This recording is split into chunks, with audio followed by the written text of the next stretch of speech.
Greetings,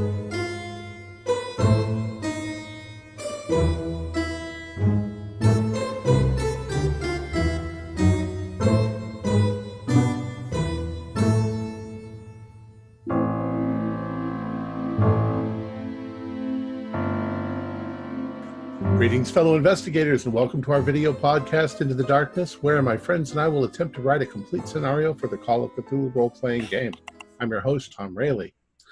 Well, let's just get started. We were going to talk about some characters. Zane, you were working on that. What did you come up with so far? So far, apologies for the amount of work I have done. The show that I'm directing is opening next week, so for anyone who's been involved in any theatre, you know, at this point it gets pretty hectic and a lot of stuff is going wrong, and I'm the person that has to fix most of it. So what I've done is I've gone through, and we had discussed our sand dwellers being a little bit more hardy and so on and so forth, because they're in a kind of tougher terrain. We're talking about them having kind of more like harder, kind of spiked, scaly skin a little bit. A bit like a horned toad, which is kind of like a dragon-looking thing. It's quite cool. So right now I'll go just through the stats first. Strength 70, Con 75, Size 85, Dex 70, Intelligence 60, and Power 60. Pretty much I went through the original stats of the characters in the book and just bumped them up ever so slightly. So they normally sit at AC in size, which is big, but I thought if they're going to have spikes and rock kind of stuff on them, they're going to be bigger. Damage bonus is a 1d4, build +1. That I didn't change. That was just from working out the normal stats. Hit points 16, magic points 12. Their move points have actually gone down by 1 to 7 because their size is so much bigger than their strength and dex. Also, and it's winter. Yeah. Maybe so their move is 7. They don't move as fast on the winter. Yeah. Attacks per round 2. Again, I kept that the same because I didn't see any reason as to why these ones would have more attacks. So their brawl is 40%. I went up by 10 on that because I just felt like because they're bigger, they're a bit stronger and stuff, they'd have a bit more there. So the damage for that is 1d6 plus damage bonus.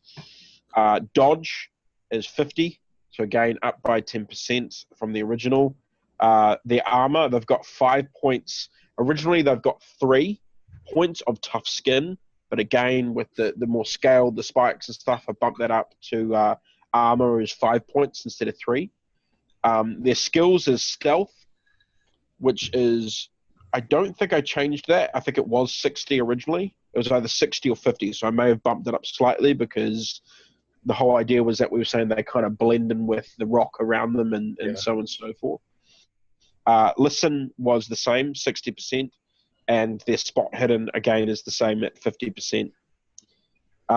The sanity loss for seeing them is a 1/1d6.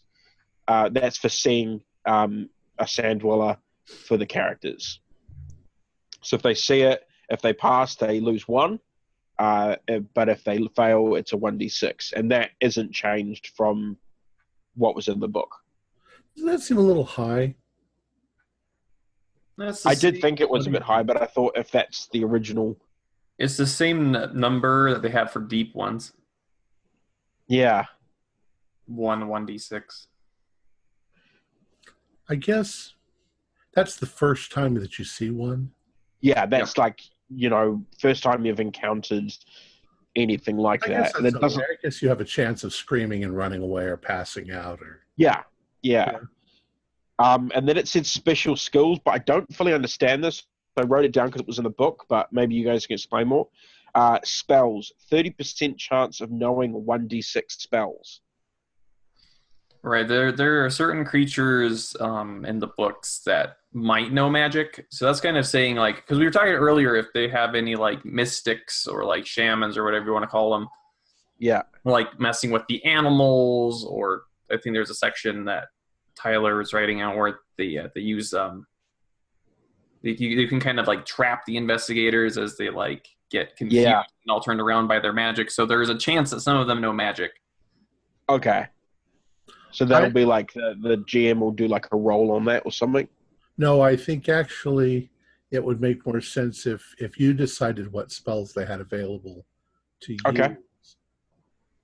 Right, because in the book, right, there's just kind of the generic thing, right? Because there's a chance that, like, say, like in the book, star vampires might know a spell, but if you're writing a scenario with a star vampire, you might not want it to have spells, or you want to have specific spells.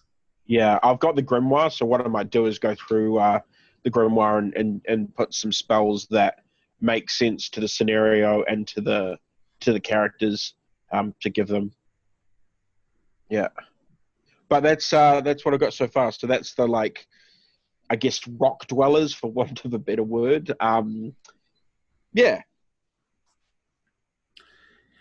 If you wanted to play up the horny toad aspect of them, one thing that horny toads can do is squirt blood. They squirt blood from their eye into your face to blind you. Oh, that's quite cool. That's cool. Weird. That could also explain as to why the water is running red like blood. Well, that's kind of just a natural environment. We're not trying to get. But I think it would be a red herring. I think it would be cool to be that there's a chance that if you came face to face with one of these things, it just suddenly squeezes its eyes and blood squirts out right into your face and blinds you. Which Number is one, we're not making mutant horned toads. We're talking about sand dwellers. Yeah, this is just Call of Cthulhu, not Gamma World. Point number two, Tom is going to be coming up with 10 cool things we could add to the scenario 6 weeks after it's published. Just stop. Write another scenario. Save these cool ideas for something else. We're past the cool ideas part. We're in the writing part. Calm down. Get a notepad. Write it down. So yeah, that's what I've got. They sound cool. Is their intelligence a little too high? Is that the intelligence they give? No, I think the intelligence that they originally give, let me just double check. The intelligence they originally give is 50, and so is their power. So I put up by 10 their intelligence and their power. Keep in mind those scores are the suggested averages. You can have exceptional ones. Look at what the range is and find the min-max. You can buff up leaders. You can have one tribe that maybe they're a little dopey, but they're physically stronger in that one little area. As long as you're within the min-max, you can kind of screw around with the average score. Yeah, right, if you provide like here are 6 sample sand dwellers. Yeah. And I've seen that pretty common. So like the leader is like in this thing, and then there's the warrior types and the scavengers, and okay, cool. That sounds like a good idea. Yeah, the shaman's probably the most intelligent one. And they'll have the magic. Like, because that's the thing, maybe I don't have to give all of the sand dwellers the magic. I can just give the shaman the magic. Yep. Like in one book series that I love, the bulk of the race is like buff, warrior, headstrong. But there's a one kind of caste in their race that they have psychic abilities, but the psychic ability is tied to a genetic defect that makes them smaller, weaker, and more lethargic. So you'll see these like big warrior type guys, and there'll be these like dumpy kind of weakling, almost like stoners in their race. Yeah. But they're the empaths, so they're the team psychic. And the big buff guys, they know how important it is to have a psychic on their team, but they still kind of despise them because they're kind of a total bro race. So it's almost like begrudgingly we know we need to have the psychic. So I do like that you have a mix of maybe that one hyper intelligent person who's not as physically apt as the others, or you've got that one person who's just way off the charts physically and they're a You're little a peanut in the brain. yeah. Or someone who's super super smart and they've got a club foot and their movement is just terrible. Yeah. The wild fluctuations in scores can really help build a narrative if you want to play that way. Cool. I might even keep that in mind for the other, like when I start writing the NPCs a bit more properly, keeping that sort of stuff in mind of writing them makes it a bit more interesting as far as the playing them for the GM and so forth. So the last couple of times we talked a lot about Morgan's end of the story. How about Tyler? Tyler is very, very behind at the moment. In fact, I will be on a business trip tomorrow and sitting in a hotel, and that's all I plan on doing is working on this. So I have not, unfortunately, made a lot of progress since I last sent you guys anything. I think where it's at is it's I was focusing on when the PCs get to the town, and if you guys if there's been any changes in the plot line since in last week's, I haven't listened to it yet, but so I've gotten it to where they are going to the cannibals cabin. And that's as far as I've written so far. It will. I'm trying to think here. The big question I guess I have is so remind me when the PCs go to the cabin. One of the places that I'm stuck at is how is the cannibal going to act? And I know I don't think that we've fully fleshed him out yet, but his personality I think kind of plays into how the scene plays out a little bit. Yeah, is he going to be insane, crazy old man that they think is harmless, or is he going to be devious, welcoming, transient? And I've been writing it more towards the second one there, where he's insane, but he still has his wits about him enough to be a little bit devious. Kind of lure them into the trap. Yeah, exactly, because he's done it before. It's your section. He's your character. I would say that choice ultimately should fall to you. You can play this guy a million different ways. Right. You're the author. How do you want to play him? I mean, if you're not entertaining yourself, why are we even doing this? Write the character you want to write. Write the character you find interesting for this role. Okay. And if he's well written, everyone else will find him interesting too. And you're not your first trip to the rodeo. I'm sure he'll be fine. Okay. Well, then one other question I had is I don't know how the transition from the town to the mine, how is that supposed to take place? Because right now, the way it is, or the way it's written so far, and again, remember, it's not fully fleshed out yet. PCs get to the town, they find all this stuff. They find the cannibal. I know part of it is, they're already looking for the mine. The cannibal is going to, drop hints or say things about the mine, but I don't want that to be the only thing. Because if we do that, you're going to get one group that's just super trigger happy. As soon as they see the cannibal, they're going to blow them away, and then that clue is gone. So I'm trying to figure out some other clue to get them there. I think that the assumption is going to be that some of the former party that the new party is looking for were taken into the mine. Okay. And they might find that out from a journal that was dropped, or by one of the previous scientists. Or so, had we planned that the previous group had already been to the mine once, or they just knew where it was and they got stuck or captured or whatever? Well, remember, the previous group wasn't looking for the mine; they were just looking for fossils. Okay, that's right. Okay. And I think when the players go and speak to the cannibal, they, depending on the clue trail they followed, may not even be aware of the mine. They may just still be looking for these missing people out in the wilderness and be completely unaware of the mine. You know, if you don't have a group that goes into town and researches the old papers and researches the old records, the whole mine ghost town rumor might not even come to play, which is fine. I think that looking for people who are missing and then stumbling upon a ghost town and then exploring the ghost town and finding an abandoned mine that you're completely unprepared for is pretty awesome too. And also, I think that you have to kind of train yourself not to think of the narrative.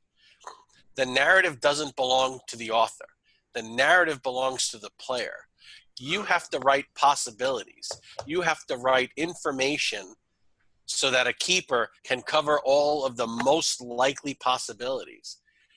But the physical narrative of how players get from A to B to Z, ultimately, that you can't plan for. And if you are planning for it, it's called railroading. And modern gamers hate that. And I cut my teeth in the tail end of the golden age of railroading. So the way I learned to write was railroady. I had a fan complaining to me a few days ago on Facebook Instant Messenger that he thought Ripples from Carcosa was a little railroady. And I'm thinking, I wrote that back in 2003. I mean, it's one of the first things I ever wrote. Yes, it is railroady. I was young. I needed the money. But, it's taken me years to kind of train myself out of that. Some of the greatest scenarios ever written were like 5,000 words in total railroads. But, we didn't know any better. The game was in its infancy. I think, troubling yourself and worrying about how the players get from the cannibal to the mine, don't worry about it. It's not up to you. How are they going to get there? And even if you figured it out, your players are going to screw that up, and they're going to do something completely. Right. You're going to be left with the same mess that you're having in the first place. Good point. You don't have to figure it out. They have to figure it out. You just have to write so that the keeper is prepared, that he has all the information he needs to figure it out when that happens. Yeah, it's likely from what we've said, since part of our history story was that town had been attacked by those creatures. But there could be evidence there. There could be a little girl writing in her journal. They came out of the mines. That might be the only clue they find that tells them that there are mines. But yeah. Okay. I like that. That was really good, Oscar. The narrative belongs to the players. That is something that you really have to keep in mind. It's the whole reason why I play is because we're making up most of the story as we go.